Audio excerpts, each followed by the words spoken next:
I work with the general education classroom teachers to ensure that their instruction is differentiated for my special education students. By participating, we do common planning. We look at it and we there's different tiers to the way material is presented. They present to the whole group, and then I have to hone in on specific skills that are needed to be able to solve the whole lesson. It's my job to pull the students' data to see what it is that they are not being successful at, take the whole group lesson, break it down even further. If I have to go back and reteach something from a prior year that they may have forgotten that they need to build on for a specific skill, that is my role. I have to know, okay, if I'm in 5th grade, I may be pulling 4th grade material that builds up to the 5th grade level that they're supposed to be performing at. So I work with the teachers to see where we're going, what do we need to review, what can I build on to get the students to be performing at a regular 5th grade level. Okay. We're going to review from Module 1, from where we started at a couple of weeks ago with exponents and decimals. We're going to go back.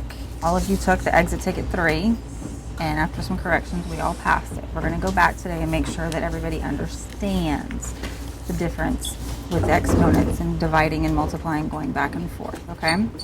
What I want to start with is the baseball cards formative sheet. We're going through. Everybody gets one of those.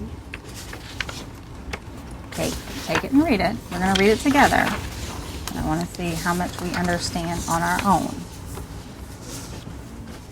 Okay. Thank you. How does the 5 in the value of 50 compare with the 5 in 500? Now we talked about each number has a value in a number. So, Reagan, can you tell me how does the 5 compare? The 5 and 50, how does it compare to a 5 and 500? All right. Do you know, Hannah? Do we remember? Do you remember? Okay, then we're in the right spot. Do you remember? No, ma'am. Okay. Take your journals, turn them sideways, please. On the piece of notebook paper. That's why I said open them earlier. Okay, place value charts. How we did them before. You have your lines already on the paper. I need you to draw them out to the thousandths place, starting with ones. Thousandths. So make sure you're going behind the decimal. Remove the decimal. Mm-hmm. You know how to do this. Thank you. And then we're going to look at something. Because we need to really understand.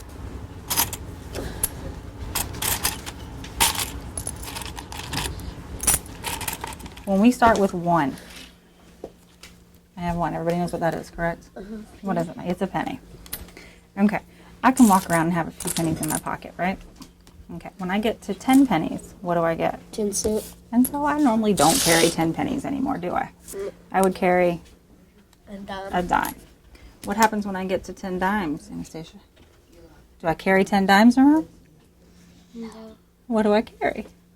Quarter. Well, I could carry $1, right? Okay, I don't have a dollar bill. So we've got 2 coins here. So instead of carrying, I could carry 10 of these, just like I had 10 pennies, or I could carry $1, correct? You want to carry $1, not a whole bunch of change. What happens when I get $10? Do I carry a whole bunch of dollar bills around, or a whole bunch of coins? What do I carry, Hannah? Dollar bills. I would normally carry a $10 bill, right? If I get a whole bunch of these, do I keep all of these? No. What would you do? Make it 100. You would translate it and make it into a $100 bill. Now, are there pennies in my $100 bill? Yes. How many? 100. 100 pennies in a $100 bill? No. How many pennies are in that $100 bill?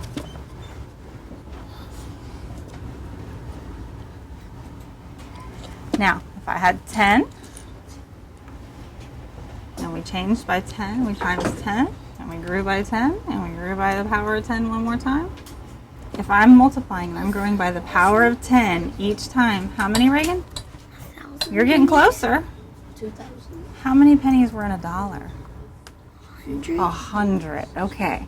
So I have 100 pennies in $1. So how many pennies are in $10? 10,000. 1,000. 1,000. Then 100. And 100 would be how many? 10,000. Would I ever carry around 10,000 pennies? No. Why? No. Because it's too many. It won't fit in my pocket? No. But this will fit in my pocket, won't it? Yeah. So I could carry around 10,000 pennies, couldn't I? I could. It's just I don't have pennies. I have a $100 bill. So by multiplying by 10 each time, we grew by 10, right? So now look at your sheet again. What is the value of the 5 in the 50 compared to the value of the 5 in the 500? How is it different? How does it compare? 5. The 5 is in a different place. It's still at the front of the number. The 5, like How does it compare in 500. value? When we talk about value, if I say 1 cent and I say $1, I still have a 1 at the front, right? But how does it change in value? The different amount. Well, it is a totally different amount. 50 is clearly different than 500. Would I rather have $50 or $500? 500. Why? Because it's 500 is greater. bigger than 50. How much greater? How much is the value? If I'm looking at that, it's what? 10,000? No. Or 1,000? No. 10. It's 10 times greater. Each time we're multiplying, thank you, Reagan, it's 10 times greater. So when I look at that and I know the value, it's 10 times greater. When I'm multiplying by 10 to the second power and 10 to the third power, I know each time I'm moving that 0 over, correct? Okay, and I'm doing that the wrong way because that's the way I look at it. Okay, so each time we're growing by 10 times. Think about it. If you had to tell me something that's 10 times bigger than an ant, what would you say is 10 times bigger than an ant? Penny. No, an ant, like a little bug. An Dirt. elephant. What? An elephant. An elephant would be 10 times bigger than an ant?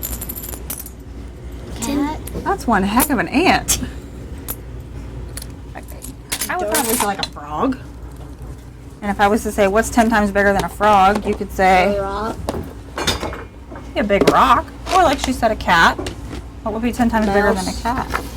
No. Dog. A dog could be bigger than 10 times bigger than a cat. So each time you're growing by 10 times. All right, so let's look over here because now the actual next question, you have to do some math and we have to think about how we've grown and divided by groups of 10. Jaden has a collection of 500 baseball cards and his brother has a collection of baseball cards that is 1/10 as large. How many cards does Dylan have? So, if Jaden has 500 and Dylan has a collection that is 1/10 as large, what kind of problem am I going to do? Adding. Times.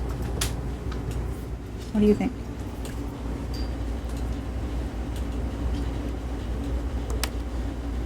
Think back. What kind of problems did we do a few weeks ago when we were doing this? You already had it. Let the Anastasia try. Do you remember? I'm trying to find out what is 1/10 of 500. What do I need to do? Multiply. We are going to multiply it. We are. So, how do I set that up? Show me. And you can write directly on these today. Show me. How do I find out what 500, 1/10 of 500, how do I find that out? Do you remember how to write 1/10? How do we write 1/10? They have it written as a fraction. How do we need to write it? As a, Decimal. thank you, Michael. So how do I write that?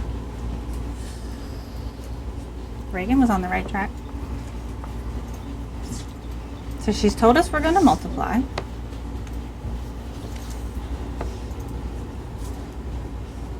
And you've told us we need to write 1/10 as a decimal. So how do I do that?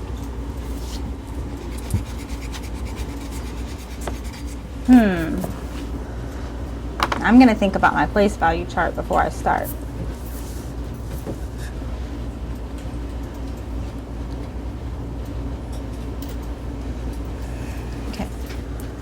Where's your 1/10 fall on there?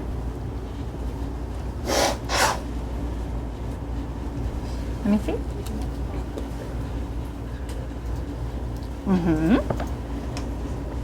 So 500 times 1/10. How do I do that?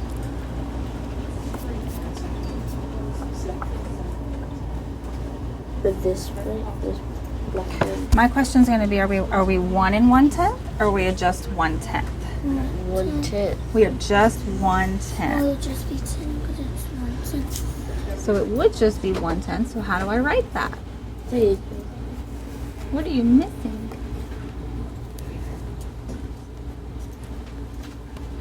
Okay, let's see how that turns out. When we're multiplying, when we use our sliding of our decimals. And remember, this is review. I need to see what you know. I mean, that's a solve it. You are. 0 times 0. I'm going to do mine.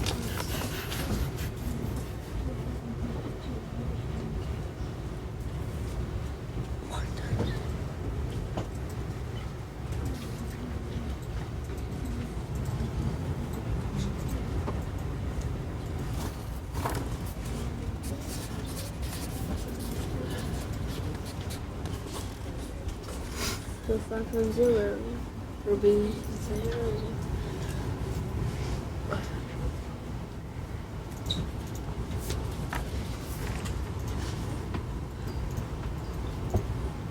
We got answers? Yeah. Okay.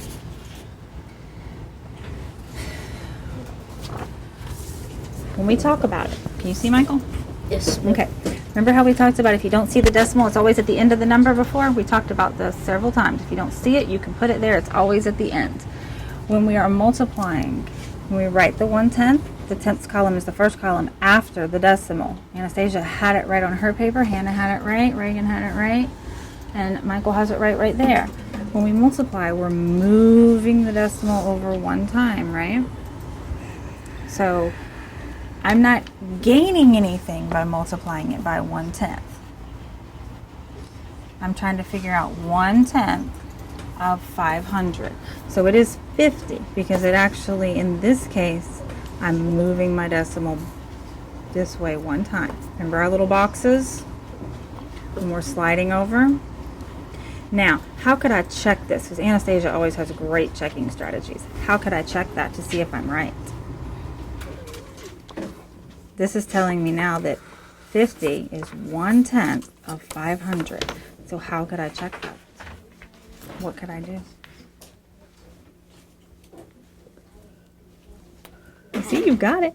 Well, I could use my repeated addition strategy and add 50 10 times. Am I going to get 500 if I add 50 10 times? Yes. Or I could, if this is 1/10, remember we talked about we can go from 1/10 over to the tens, and we can multiply 50 times 10 as a whole number to see. So we need to do some reminding, because we're not going to take this module test and look at this and go, what do we do, are we? No. Okay, so let's turn the page. And I want to go back. Do we remember this exit ticket that we took? We remember this one? Okay. All right, so on your papers, I want you to write. You ready? 3 times 10 to the second power. You can do it right there on the back. Now, we have to solve the power before we can solve the problem, correct? What was the problem? 3 times 10 to the second power. I thought you meant to write it on the back. It's okay, you can use it there. It doesn't matter to me. I'm going to check it either way.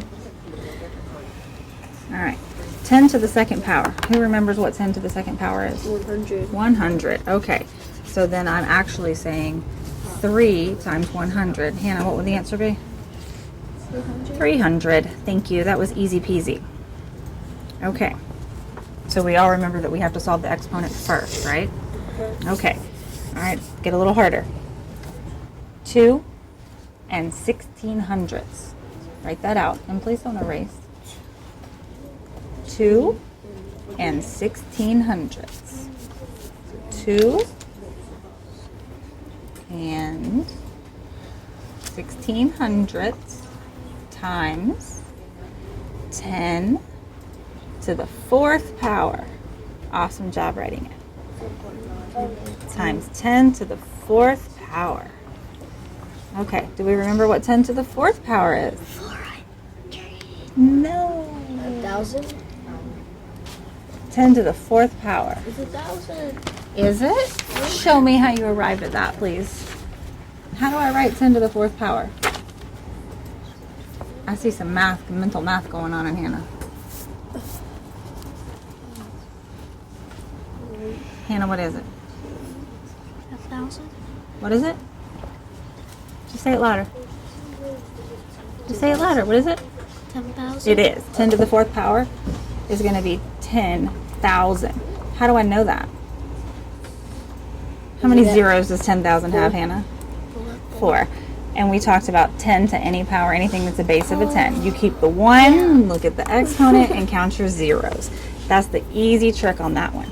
So, 2 and 1600ths times 10,000.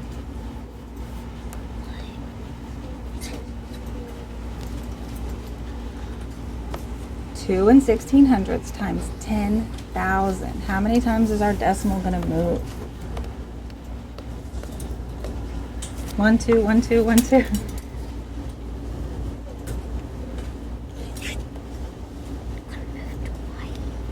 Well, I have 4 zeros here. 4 times? So what are you going to do to make it move 4 times?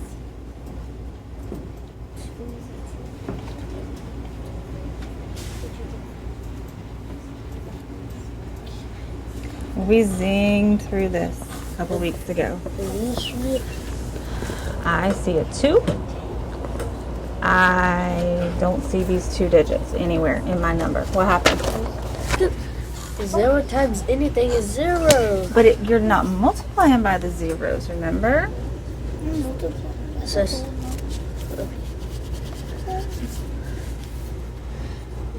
Okay, so you moved them 2. We went 1, 2. I have 4 zeros. So I need to move it 4 times. So what do you need to do now? Move it to additional now. 2, 1, 6, 0, 0. Is he correct, Anastasia? 2, 6. He has an answer, and nobody else has a final answer yet. We'll have to wait a minute. I like your answer.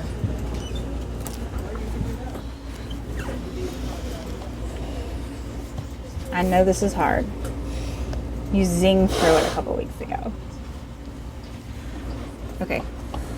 Do we remember when we're doing it like this?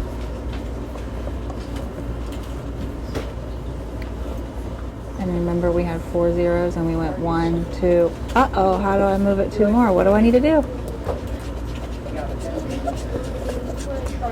Do you remember this now? Because we said, Blackburn, can I go with the eraser? yes, ma'am. How do I move it 2 more times? I have 4 zeros. I move this one, I use this one. I can't ignore them, so I have to add them, don't I? So my answer then becomes what?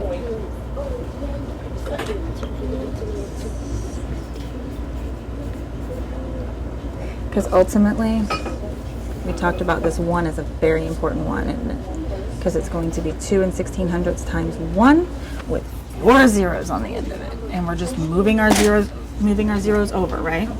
And we've talked about how if I just take my zeros and I put them on this side, because ultimately you could just do that, right? 1, 2, 3, 4, and my decimal was here. Well, that doesn't really work out like that. We have to move it 4 times. 1, 2, 3, 4. Do I need these 2? I can leave them.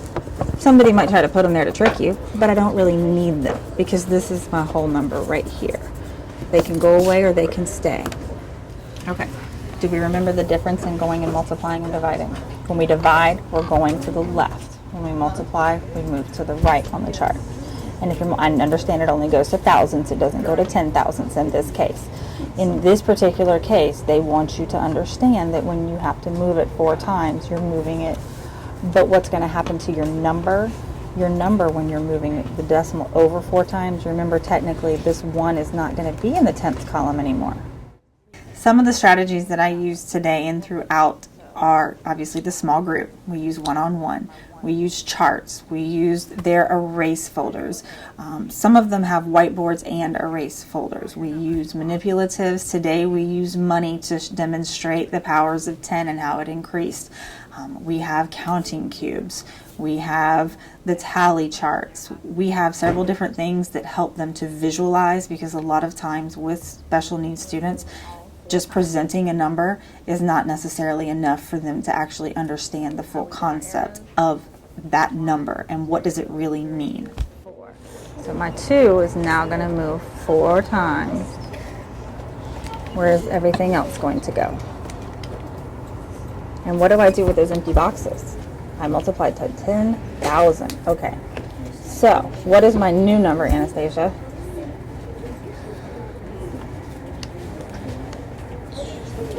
Say it loud. 2,000. That's 2,000? 21,000.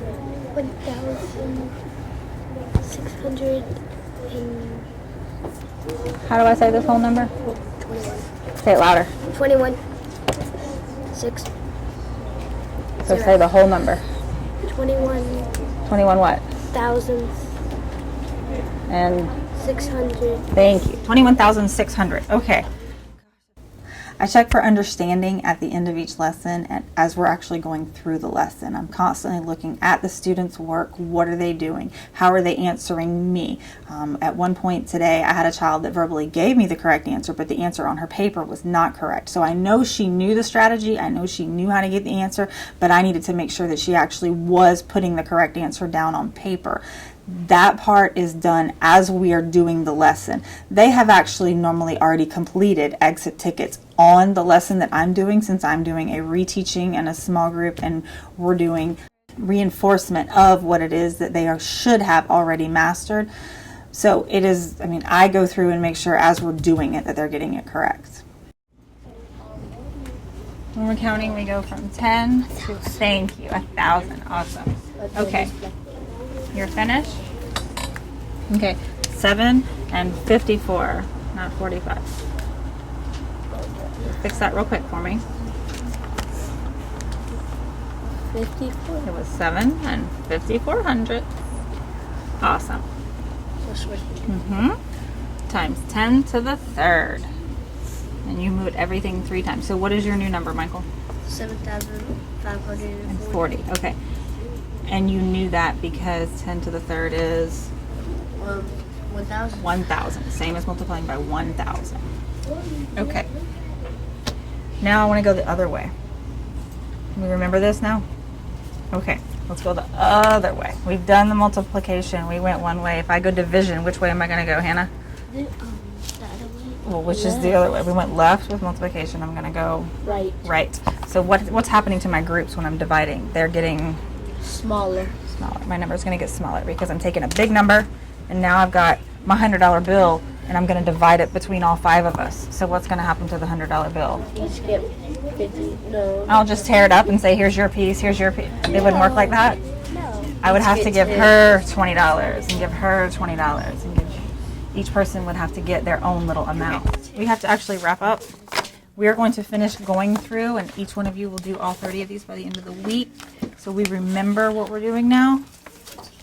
Yes? So tomorrow I hope that we remember again. Yes? Can we keep these? You can keep that. You're not keeping my cards because we have to rotate the cards.